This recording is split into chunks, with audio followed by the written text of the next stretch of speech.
Bonjour à tous. À la une ce matin, le Sénat de la République démocratique du Congo, RDC, a entamé l'examen de la levée de l'immunité parlementaire de l'ancien président Joseph Kabila, aujourd'hui sénateur à vie. Une commission spéciale a été mise en place hier pour étudier la demande des autorités judiciaires, qui l'accusent d'être liée à la rébellion du M23 dans l'est du pays. Une décision attendue sous 72 heures. RDC, Kabila dans le collimateur de la justice. Les sénateurs congolais ont débattu à huis clos hier, optant pour une voie prudente. Une commission chargée d'évaluer les charges pesant contre Kabila. La justice militaire l'accuse de trahison, intelligence avec l'ennemi et crimes de guerre, citant des discours médiatiques évoquant le M23 et des témoignages liant l'ex-président au chef rebelle Corneille Nangaa, emprisonné à Kinshasa. Complexité juridique. La levée de l'immunité d'un ancien chef d'État nécessite l'aval du Congrès, réunion des deux chambres. Certains sénateurs contestent même la compétence du Sénat en la matière. Réaction. Jean-Claude Katende, président de l'Association congolaise des droits humains, déplore le huis clos, estimant que la gravité des accusations mérite transparence. Crise à l'Est, évacuation et diplomatie. Évacuation. Le CICR a facilité le retrait de 1350 militaires et policiers congolais, et leurs familles, de Goma, ville sous influence du M23. Diplomatie. Les États-Unis affirment qu'un premier projet d'accord de paix a été soumis à la RDC et au Rwanda. Le conseiller américain pour l'Afrique, Jude de Vermont, reconnaît la difficulté mais assure être déterminé à résoudre ce conflit. Tchad. 41 morts dans des violences intercommunautaires. À Mandalia, sud-ouest, près du Cameroun, un conflit entre communautés a fait 41 victimes mercredi, majoritairement des femmes et enfants. Bilan provisoire.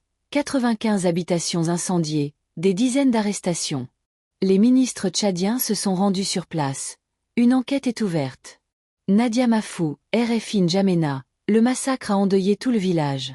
Les forces de sécurité tentent de rétablir l'ordre, mais les causes restent floues. Libye, escalade violente et mandat d'arrêt. Tripoli, la Turquie prépare l'évacuation de ses ressortissants face aux affrontements entre milices pro et anti-gouvernement. Justice. La CPI a émis un mandat d'arrêt contre Al-Senussi, ex-chef de la police libyenne, pour crimes contre l'humanité. France-Afrique du Sud, diplomatie économique. Le ministre français Jean-Noël Barrot reçoit aujourd'hui son homologue sud-africain, Naldi Pandor, en prélude à une visite officielle la semaine prochaine. Au menu. BRIC, l'Afrique du Sud, hôte du sommet en novembre, cherche des soutiens face aux incertitudes américaines. Ukraine-Gaza, Pretoria joue les médiateurs, tout en portant plainte contre Israël pour génocide devant la CIJ. Sport. Fin des sanctions pour le Congo-Brazzaville. La FIFA a levé hier les sanctions contre les Diables Rouges, permettant aux joueurs congolais de retrouver leur sélection. À suivre dans 10 minutes, le journal des sports avec Antoine Grenier. Ton journalistique neutre, phrase courte, fait vérifier, source citée. Respect des conventions RFI, heure locale, titre clair. Madagascar. La première dame filmée au volant d'un 4x4 sur la RN13, le président réaffirme les engagements pour le Sud. Alors que la première dame de Madagascar a été filmée conduisant un 4x4 sur la route nationale 13, le président Andry Rajoelina a profité de son déplacement dans le Sud pour rappeler les engagements pris en matière de développement énergétique et hydraulique. Pas de nouvelles promesses cette fois-ci, mais le chef de l'État a insisté sur la concrétisation des projets annoncés, notamment un parc solaire de 5 MW et un pipeline de près de 100 km destiné à approvisionner en eau plusieurs localités enclavées.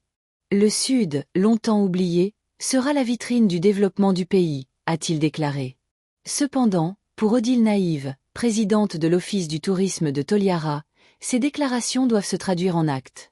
Dans une région isolée et en quête de considération, certains opérateurs économiques perçoivent cet intérêt soudain comme une manœuvre politique, notamment en réaction aux tensions autour du projet minier controversé de base Toliara. Relancé en décembre par les autorités, ce chantier d'exploitation de terres rares est vivement contesté par les communautés locales, soutenu par une figure de l'opposition, Pauline Résina. Guinée. Arrestation du secrétaire permanent du RPG. En Guinée, le parti de l'ancien président Alpha Condé, le RPG, annonce l'arrestation de son secrétaire permanent, Sékou Condé. Cette intervention survient alors qu'il s'apprêtait à s'adresser à des militants.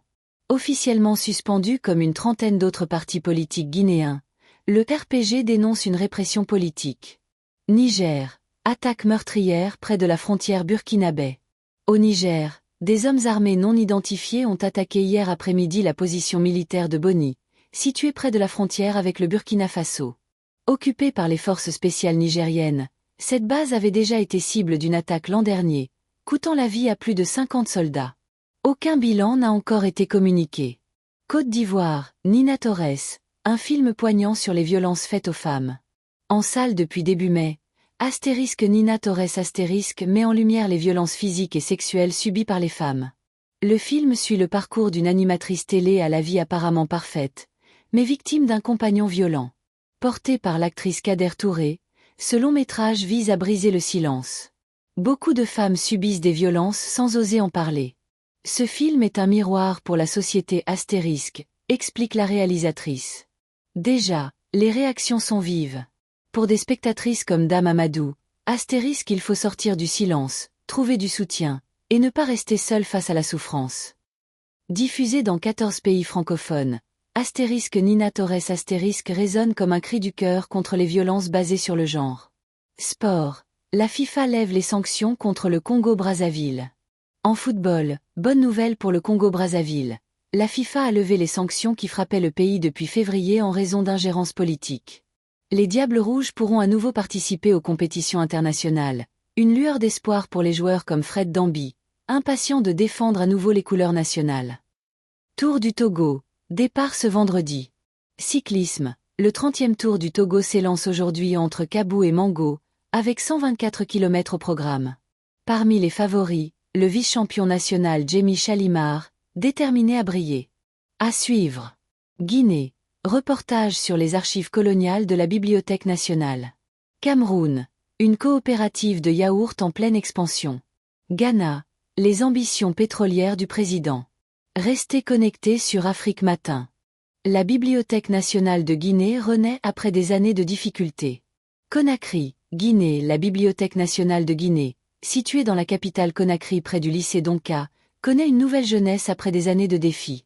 Malgré son riche patrimoine documentaire, l'institution reste méconnue du grand public.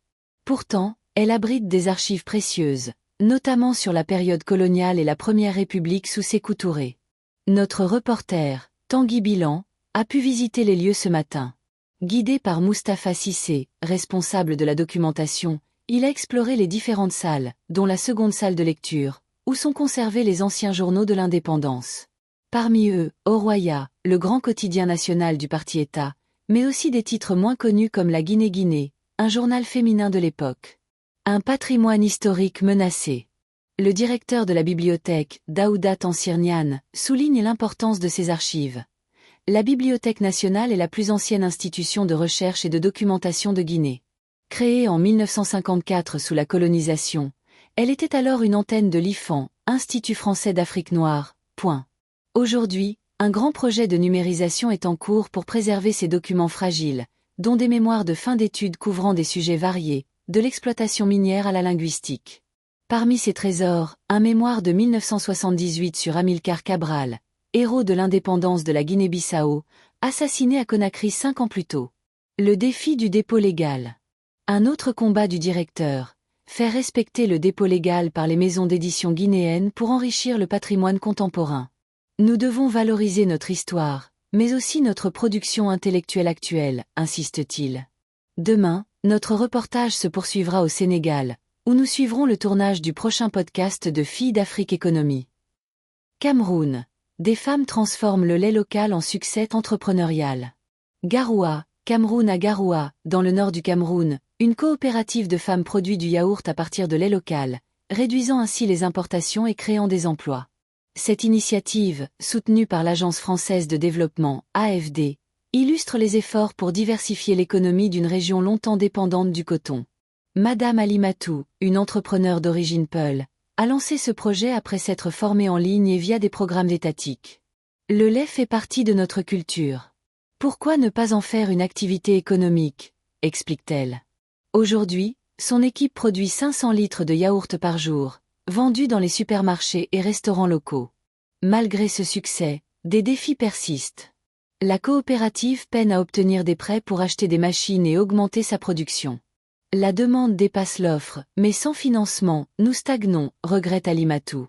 Ghana, la course au pétrole s'accélère. Abidjan, Côte d'Ivoire. Le président ghanéen a récemment appelé les investisseurs à venir forer du pétrole comme s'il n'y avait pas de lendemain astérisque. Une déclaration choc analysée par Benjamin Vauger, chercheur à l'IFRI.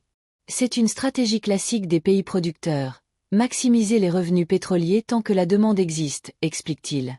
Malgré les promesses des énergies renouvelables, seulement 2,7% de l'énergie ghanéenne en provient. Les hydrocarbures restent plus rentables, surtout avec des infrastructures solaires encore limitées. Chronique. Savoir quitter, avant d'être quitté. Par Charlotte Hamac, il faut savoir quitter le chaud avant que le chaud ne vous quitte. Cette maxime, valable en amour comme en affaires, n'est pas toujours facile à appliquer. Entre fierté et lucidité, beaucoup tardent à partir, même quand les signes sont évidents. Chérie, c'est mieux qu'on arrête. D'accord, au revoir. Attends, tu acceptes si vite. Preuve que parfois, celui qui annonce la rupture est le moins préparé à l'accepter. À suivre. Géopolitique, samedi, 17h tu. La Pologne face à ses défis démocratiques. Livre, dimanche, 15h dis-tu. En sol majeur, récit d'un exil séfarade entre Tunisie, France et Israël. Restez connectés sur RFI.